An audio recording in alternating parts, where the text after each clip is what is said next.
It's the Money Boyz podcast with DJ S.W.I.R.V, Deniro, and M. Dollaz right here on Swirv TV. Right now, we got a special edition of the Money Boyz podcast. There's a versus going down. I believe there's at least Thursday. I believe it is Thursday, December the 2nd. Okay. So I want everybody to give me their picks. Then normally the last couple times we did it on the Money Boyz podcast, we had music and all that playing. But this time we just wanted to say, you know the music from both of these families. I ain't gonna say squads. Okay. December the 2nd is going down. Bone Thugs, 3-6 Mafia, Sean G, you first. Oh, wow. Come on, man. Come on, man. Who wins the battle? Who wins the battle? Oh, wow. I know it's a different era shift of music. I get it. That's why it's a very intriguing, interesting battle. I think as far as now, I even give you this, because we don't even know they're going to do this. But when you say both of these families, that means you got projects together. right? And you got projects that's individual from both squads. Yep. Right. So you can put all that together. Right. So if you put all the music from Bone Thugs and all these solo joints, all the music from 3-6 Mafia, all the music from 3-6 Mafia, and all these solo projects. I mean, me personally, I'm going to pick Bone Thugs just because Thuggish Rugged Bone, that's one of the hardest songs to me when that joint first came out. That shit was different. You know what I'm saying? Their style was different. They was looking different. They from Cleveland, Ohio. I mean, And for the love of money. Because I love money. All of us love money. For the love of money. You know what I'm saying? So, and I think Bone they worldwide. I think they're more bigger than 365's worldwide appeal, crossover appeal, if that matters. But I just think they will win. You know what I'm saying? That's just my opinion. It's going to be a good match, though. I love 3-6, don't get it twisted. But I'm going to go with Bone Thugs. Just for the sake of picking, I'm going to go from Bone Thugs. All right. You thought we was going in that order, too. I'm about to say 3-6 Mafia. I know I rock with the player why you hate. Yeah, player why you hate. Now play that. I had a play. Player why you hate. Shout out to Cash Money in the collaboration. Yeah. That collaboration right there is super solid. One of my favorites. And I don't know, man. I just rock with Juicy J and what's my boy name? DJ Paul. Paul's I Lost. rock with them boys. So No doubt. I'm gonna have to roll with them. I like Bone, but it's like selected songs. You know what I'm saying? So Dollaz. that's it. Where you going, Dollaz? So, I'm gonna have to go with 3-6. I'm sorry, Sean. It's all good. It's cool. I'm mad, Don't get me wrong. I love Bone Thugs and Harmony. I love their music. However, we was talking about the songs. Those are, as Tu said, pretty much selective songs. Yeah. I feel like 3-6 has more of a complete package as far as putting out projects. Their catalog is longer, like way longer. Like you can go down a list of 3-6 songs. And all of those songs, you talk about back then in that era, all of 3-6 songs, they were big. It wasn't like you could put on, I give you something like When the Smoke Clears and just let the whole, when I say, we ain't gonna go there, but they know what it is. Yeah. I'm just saying. When you say bigger songs, Crossroads is one of the biggest songs that ever. was. So the 3-6 got a bigger song, a more crossover, worldwide appeal that everybody can relate to. Crossroads. You're right. No, they don't. But they have a bunch of big songs. It's a difference. So I gotta go with that. Versus one. I mean, how long I just gave you one. I can give you one. I'm just giving you one for the sake of argument. They had three. Both won 2 Grammys. Is it Grammys or?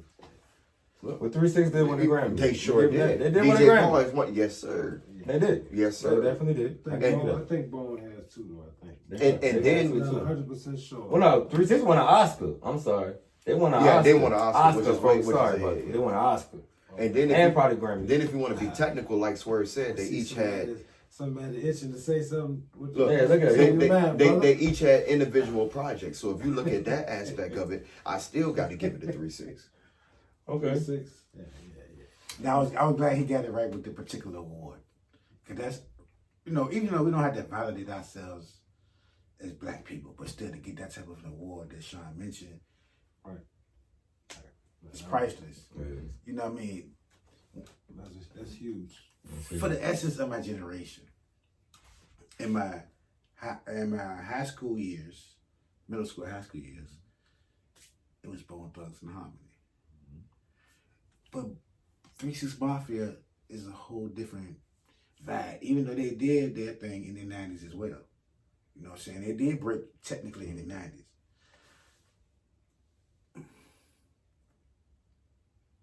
But it's the 3 6 Mafia family. Mm-hmm. This battle, in my opinion, It's not fair. it's not fair. Yeah, it's not. And it's not fair because it's 2 different eras of music and it's 2 different sounds. I don't even know who off top I could think of that. I mean, Bone Thugs will have to battle like they need to take it back to the Beef DVD when they had that beef with Crucial Conflict. Twister. Like they need to Yeah, it need to be Bone Thugs versus all them. Right. In my opinion.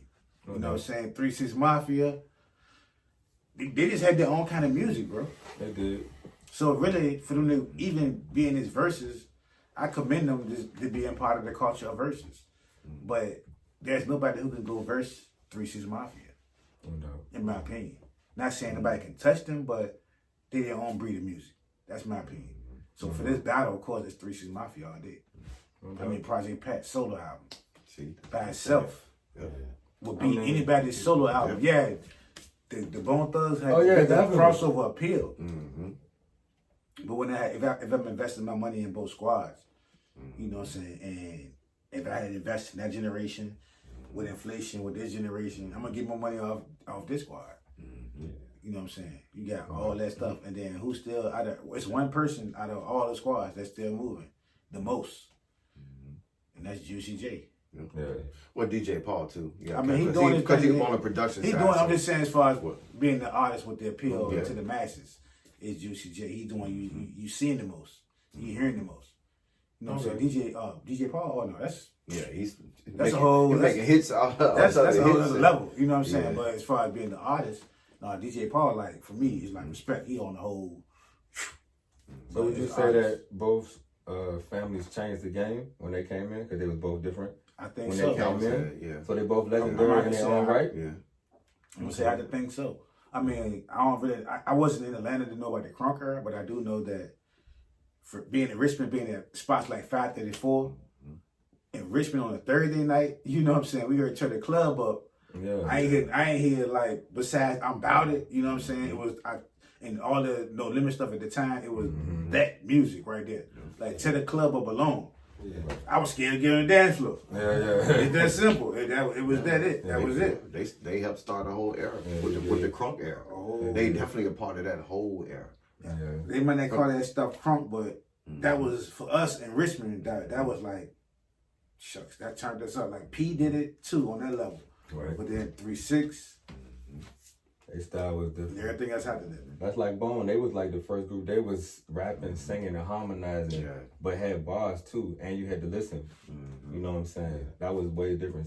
Twister was just spitting fast, But he won't harmonize. But he had the bars, thing you know what I'm is saying? though, He did. when I look at Bone Thugs, like Sean said, in that era, but who did you have to compete with?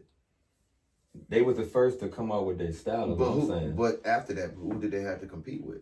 They didn't have to compete with nobody. So to me, they kind of solely own that lane. Versus when you talk about 3-6, look at the field. You got 3-6, you got Cash Money, you got No Limit, you got all these groups coming out from the South. At that moment, that's the battle of the South. Versus Bone Thugs, they just had a whole lane to. They really had nobody So to what's mess with. doper to have a whole lane or how everybody doing the same thing? Or That's their own why. style? But that's why I'm saying I'm going with 3-6 because they literally was in the jungle. No doubt. They was in the middle of the jungle. They had to fight. Versus Bone Thugs, they really ain't have. It wasn't a hard road. You own the lane. You don't have nobody to compete with. Well, Cleveland wasn't easy though. Cleveland won't either. They come from Cleveland, Ohio. I'm not saying that part. I'm not saying. I'm Cleveland, talking. I'm Ohio, solely talking about the competition in the game. I'm not talking about where they came from Similar to them. and coming out the mud. That's not what I'm talking about. Exactly. Well, They I mean- they didn't have nobody to compete But with. guess They what? they own that lane. It ain't their fault that they style so unique that anybody try to copy or bite it. So that ain't their fault. That's super dope to me. I'm not saying it's Cause you not. want to talk to we in your own lane instead of being in a lane with niggas. I'm gonna be myself. You feel me? Y'all looking at me. You know what I'm saying? And they owned it. They had their own lane. I feel like they owned it. What you guys think in the comment section? Like, comment, share, and subscribe. Let's go. Notification gang. Hey.